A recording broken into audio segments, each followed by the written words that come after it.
Apple Watch drops on April 24th. Let's get into it. Okay, as I stated before, the Apple Watch does drop in the next couple of weeks here. It is literally around the corner, and I'm wondering how you guys feel about this device. Me personally, I'm actually on the fence in regards to this device. I do not know if I'm actually going to pick it up, just simply because I can't find a use for it. I may pick it up for a review, but I'm not sure if I would be able to use it as a day-to-day watch or timepiece, just simply because of the way it looks. And another reason, I wear my watches on my right hand. The knob would then be on the outside. I'm not sure if the Apple Watch does have some sort of gyroscope where you're able to actually flip the device, where the screen rotates and you're able to have the knob on the correct side, but I'm actually not sure. I'm actually not 100% on that. I'm not sure if anyone has actually even covered that, but that's just one of my concerns. The second concern is the $349 price range. That is the base model of the Apple Watch, if you will. Basically, if you have smaller wrists, the smaller variant of the model of the Apple Watch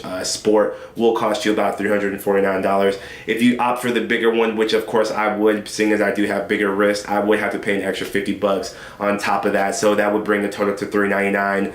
$100 is a lot for a wearable, especially seeing as wearables are still in its infancy device itself. Looking at the Apple Watch as a whole, it is a very nice timepiece. It could have been a better looking timepiece, to be honest with you.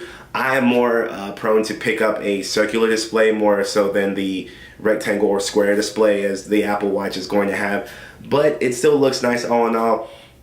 One thing that does make it very, very appealing to most people is that Retina display. Apple Watch is that it actually runs full apps. It's full-blown apps, so you're able to run Instagram, Twitter, whatever other compatible apps at the time at the release date that are going to be able to run on the watch. That's pretty cool. That's pretty dope. As far as I know, there is only one other device out there that actually does, and that would actually be Samsung's device, which is the Galaxy Gear S. I don't really like that device. That thing is huge. It looks more like a bangle more than a freaking more than a watch. So that kind of turned me off to that. That turned me completely off to that device. The one thing that I do like about Apple is when they do something, they tend to do it pretty well, and they tend to do it better than their competitors.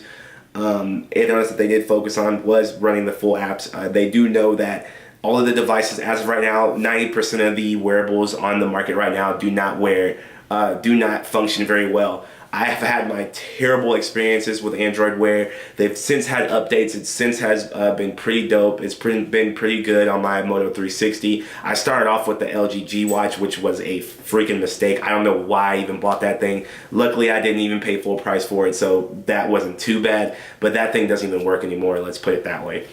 Back to this price point. The price point goes all the way up to $17K.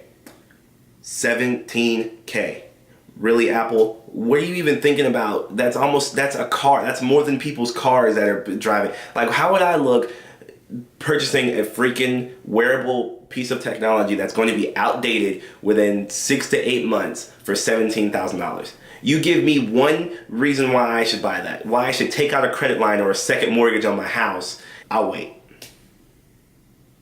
Why would I spend that much money on something that no one else is going to be able to tell that I have the Apple Watch edition on? No one's going to know that I have that watch on. Everyone's going to see Apple Watch, not the Apple Watch edition, unless I go out and tell them and be that asshole that's like, hey, look at my watch, it's the Apple Watch edition. Like, now back to the normal Apple Watch, which most people are going to be out to pick up. Honestly, I'm going to go out on a limb and say most people are going to go for the Apple Watch Sport, just simply because that is it's more affordable. Honestly, it's really not affordable, but it's more affordable than the other models, so therefore more people are going to more than likely opt for the first couple of weeks. So if you do not pre-order it, don't expect to just walk into the store and get it. That's just my opinion.